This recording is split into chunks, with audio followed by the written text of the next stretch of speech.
പോകണം. ഡോക്ടർ ഷഹന ആത്മഹത്യ ചെയ്ത കേസിലെ പ്രതി ഡോക്ടർ റുവായ്സിന്റെ ജാമ്യാപേക്ഷ ഇന്ന് ഹൈക്കോടതി പരിഗണിക്കുന്നുണ്ട്. കഴിഞ്ഞ തവണ ഹർജി പരിഗണിച്ചപ്പോൾ റുവായ്സിന്റെ പ്രവൃത്തിയെ കോടതി വിമർശിച്ചിരുന്നു.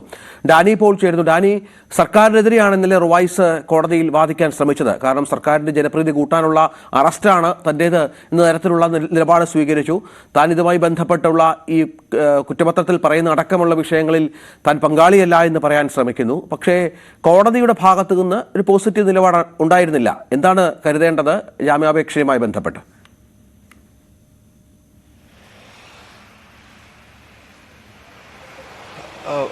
രഞ്ജിത്ത, നേരത്തെ ആദ്യം കീഴ്ക്കോടതി തിരുവനന്തപുരം മജിസ്ട്രേറ്റ് കോടതി ഇത് സംബന്ധിച്ച് അഡീഷണൽ മജിസ്ട്രേറ്റ് കോടതി ജാമ്യാപേക്ഷ തള്ളിയ സാഹചര്യത്തിലാണ് ഹൈക്കോടതി സമീപിക്കുന്നത്.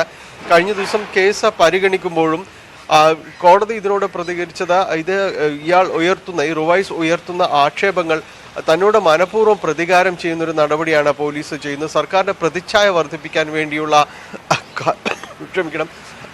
കാര്യങ്ങളാണ് ഇപ്പോൾ നടന്നുകൊണ്ടിരിക്കുന്നത് എന്നാണ്. പക്ഷേ കോടതി അതിനെ നിരാകരിച്ചു അത്തരം വാദങ്ങളെ. കാരണം അങ്ങനെ കരുതാനാവില്ല എന്ന് കോടതി തുടക്കത്തിൽ തന്നെ പറഞ്ഞിട്ടുണ്ട്. പ്രത്യേകിച്ച് ഇയാൾ ഉയർത്തുന്ന ഒരു ആക്ഷേപം എന്ന് പറയുന്നത് ഡോക്ടർ വന്ദനാദാസുമായി ബന്ധപ്പെട്ട് ആ കൊലപാതകവുമായി ബന്ധപ്പെട്ടുകൊണ്ടുള്ള സമരമുഖങ്ങളിൽ താൻ സജീവമായിരുന്നു. അതിൻ്റെ ഒരു പ്രതികാരം തീർക്കലാണ് പോലീസ് ഇപ്പോൾ ചെയ്യുന്നതെന്നാണ്. പക്ഷെ കോടതി ആ വാദത്തെ തന്നെ തള്ളിക്കളഞ്ഞു. അങ്ങനെ കരുതാനേ കഴിയില്ല എന്ന് കോടതി പറയുകയും ചെയ്തു.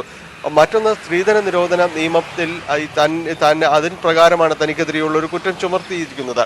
അത് തനിക്കെതിരെ ചുമത്താൻ കഴിയില്ല എന്നതടക്കമുള്ള ഒരു ആക്ഷേപങ്ങൾ ഇയാൾ ഉന്നയിക്കുകയും ചെയ്തു. പക്ഷേ ഇത്തരം വാദമുഖങ്ങളൊന്നും കോടതി പ്രാഥമികഘട്ട വാദത്തിൽ അത് മുഖവിലേക്ക് എടുത്തിട്ടില്ല. അത് ആ രീതിയിലുള്ളൊരു വാദങ്ങൾ നിരർത്ഥകമാണ് എന്ന രീതിയിൽ തന്നെയാണ് കോടതി മുന്നോട്ട് പോകുന്നത്. ഷഹന മിടുക്കിയായൊരു വിദ്യാർത്ഥിയായിരുന്നു എന്ന് ഓർക്കണമെന്ന് കോടതി വാക്കാൽ പരാമർശിക്കുകയും ചെയ്തു. അത് റുവൈസിനെ ഈ കേസിന്റെ ഭാഗമായിട്ട് അറസ്റ്റ് ചെയ്യപ്പോൾ തന്നെ കോളേജിൽ നിന്ന് പുറത്താക്കി എന്ന് അഭിഭാഷകൻ ചൂണ്ടിക്കാണിച്ചപ്പോഴായിരുന്നു കോടതി അങ്ങനെ ഒരു വാക്കാലുള്ളൊരു പരാമർശമെല്ലാം തന്നെ നടത്തിയത്. എന്തായാലും ഈ കേസിലുള്ള ഇന്ന് ഈ ജാമ്യാപേക്ഷയിൽ വിധി പറയുമെന്നാണ് പ്രതീക്ഷിക്കുന്നത്. നേരത്തെ ഈ കേസിലെ റുവൈസിന്റെ പിതാവ് സമർപ്പിച്ച അബ്ദുൾ റഷീദ് സമർപ്പിച്ച മുൻകൂർ ജാമ്യം ഹൈക്കോടതി അനുവദിച്ച ഒരു സാഹചര്യമുണ്ട്. ഇന്ന് ഈ ജാമ്യാപേക്ഷയിൽ ഇന്ന് വിധി ഉണ്ടാകുമെന്നാണ് പ്രതീക്ഷിക്കുന്നത്. രഞ്ജിത്ത്, ഡാനി ഇപ്പോൾ വിവരങ്ങൾ പങ്കുവച്ചു.